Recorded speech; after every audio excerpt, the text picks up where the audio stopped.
இணையதளத்தில் ஒரு மனிதர் பேட்டி கேட்குறாங்க. விஜய் எந்த அளவுக்கு பிடிக்கும் அப்படி சொல்லக்கூடிய சமயத்தில் அந்த பெண்மணி சொல்கிறாங்க, விஜய் என்னுடைய உயிர் என்பதாகவும், அது மட்டும் இல்லாமல் விஜய் நான் பார்த்தேன் அப்படி சொன்னோம்னா கட்டி பிடித்து அழுதுருவேன். நான் என்னுடைய குழந்தைகளை கூட விட்டுட்டு வந்திருக்கேன். எனக்கு அவ்வளோ பாசம் அவ்வளோ நேசம் விஜய் மீது தலைவா ஐ லவ் யூ என்பதாக சொல்லக்கூடிய அளவிற்கு ஒரு வாரதூரமான ஒரு சில வார்த்தைகளை அவங்க பயன்படுத்தி அந்த பெண்மணி பயன்படுத்தி அந்த நிருபருக்கு பதிலளிச்சுக்கிட்டு இருக்காங்க. இதை நம்ம பார்வையில் பார்க்கக்கூடிய சமயத்தில் இது சரியா தவறா அப்படின்னு சொன்னோம்னா கண்டிப்பான முறையில் சொல்லுவோம், இது இஸ்லாமிய மார்க்கத்திற்கு எதிரானது, இஸ்லாமிய மார்க்க கற்றுத்தராத ஒரு செயல் என்பதை, இது தவறுதான் என்பதை நம்ம உறுதியாக சொல்லுவோம். ஆனால் இந்த தவறு செய்யப்பட்ட அந்த விஷயத்திற்கு பதிலளிக்கக்கூடிய விஷயம் எப்படி இருக்குது தெரியுமா? இன்னைக்கு இணையதளத்தில் பார்க்குற அந்த பெண்மணியுடைய வீடியோ பதிவு செய்து அதற்கு எங்களுடைய கருத்து என்பதாக கீழே இன்னொரு மனிதருடைய வீடியோவும் பதிவு செய்கிறாங்க. இதெல்லாம் இஸ்லாம் கற்றுத்தந்த வழியா, இதெல்லாம் இஸ்லாமி சொல்லி தந்த வழியா என்று அந்த மனிதர் சொல்லக்கூடிய வார்த்தை உண்மைதான். ஆனால் அந்த வீடியோவை பதிவு செய்வது மிகப்பெரிய ஒரு தவறு, அது ஒரு கண்டனத்துக்குரியது. ஏனென்று சொன்னால் ஒரு மனிதருடைய கண்ணியத்தை பேணுவதுதான் இஸ்லாம் கற்றுத்தந்த வழிமுறை. அந்த பெண்ணுடைய தவறை நம்ம சுட்டி காட்டணும், அந்த பெண்ணை திருத்தணும் அப்படின்னு சொல்லிட்டு சொன்னோம்னா இதற்கு எவ்வளவு வழிமுறைகள் இருக்குது. நம்ம நேரடியான முறையில் அந்த வீட்டை அனுசரித்து அந்த பெண்ணுடைய கணவரிடத்திலையோ அல்லது அந்த பெண்ணுடைய தாய் தந்தையரிடத்திலோ இது சரியான செயல் அல்ல என்பதாக சொல்லி அந்த பெண்ணை சரிப்படுத்தலாம். அதை விட்டு இணையதளத்தில் பதிவு செய்வது எவ்வளவு மோசமான ஒரு செயல் தெரியுமா? ஒரு விஷயத்தை நம்ம விளங்கிக் கொள்ளணும். நம்ம நேரடியான முறையில் போய் பேசுகிறோம் அப்படின்னு சொன்னோம்னா அந்த செயல் அந்த தவறு அதோட முடிவுக்கு வந்துவிடும்.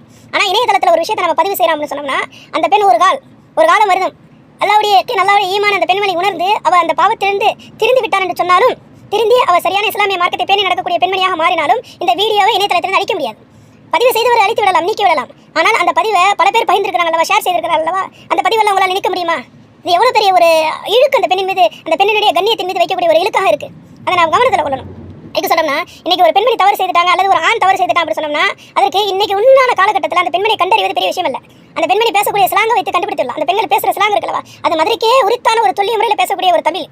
அதை வச்சு நம்ம கண்டுபிடிச்சா அது மதுரைக்கார பெண்மணி தான், மதுரை சுற்றி வட்டாரத்தில் உண்டான பெண்மணி தான். அப்போ அந்த பெண்மணியுடைய ஊரில் இருக்கக்கூடிய நபர்களோ அல்லது அந்த பெண்ணுடைய வீட்டில் இருக்கக்கூடிய நபர்களோ அல்லது அந்த பெண்ணுடைய தெருக்கள் இருக்கக்கூடிய நபர்களோ அல்லது அந்த பெண்ணுடைய நண்பர்களோ அல்லது உறவினர்களோ யாருடைய பார்வையிலாவது சென்றுவிடும். அவர்களை கொண்டு தொடர்பு கொண்டு நம்மளுடைய மார்க்கை இதை கற்றுத்தரல, இப்படி செய்வது தவறு என்பதாக நம்ம சுட்டி காட்டி அந்த தவறை திருத்தணும் என்று சொன்னால் அது சரியான வழிமுறையாக இருக்கும். வடிவுக்கு அல்ல நிலையான ஒரு விஷயத்தை சொல்ல விரும்புகிறேன் அப்படி சொன்னா அதற்கு இணையதளத்தை பயன்படுத்துவது என்பது ஒரு சரியான செயல் அல்ல. அந்த பெண்ணுடைய வீடியோ பதிவு செய்துவிட்டு நம்மளுடைய ஆதங்களை தெரிவிப்பது என்பது ஒரு சரியான செயல் அல்ல. அதை நம்ம மாற்றிக்கொள்ள வேண்டும். ஏன் சொல்கிறோம் அப்படி சொன்னோம்னா இன்னைக்கு நம்மளுடைய வீடுகளில் பல தவறுகள் நடக்குது. நம்மளுடைய தாய் தந்தைகள் தவறு செஞ்சுட்டாங்க, இஸ்லாமிய மார்க்கத்துடைய செயல்பாடுகளை சரியாக செய்யல அப்படி சொன்னா நம்ம என்ன செய்வோம்? தன் தாயாக இருந்தாலும் சரி, தன் மனைவியாக இருந்தாலும் சரி, தன்னுடைய பெண் பிள்ளைகளாக இருந்தாலும் சரி, அவர்களுக்கு மார்க்கம் சொல்லி தந்த அந்த செயல்முறைகளை நம்ம கற்றுத்தருவோம்.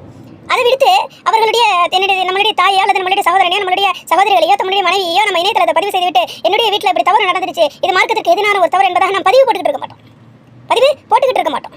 நம்ம செய்யக்கூடிய அந்த செயல் என்பது அந்த மனிதர் திருந்த வேண்டும் என்று நினைத்தாலும் திருந்த முடியாத சூழ்நிலைக்கு நம்ம தள்ளி விட்டு கொண்டிருக்கின்றோம். புரியுதுங்களா நான் சொல்ல வர விஷயம்?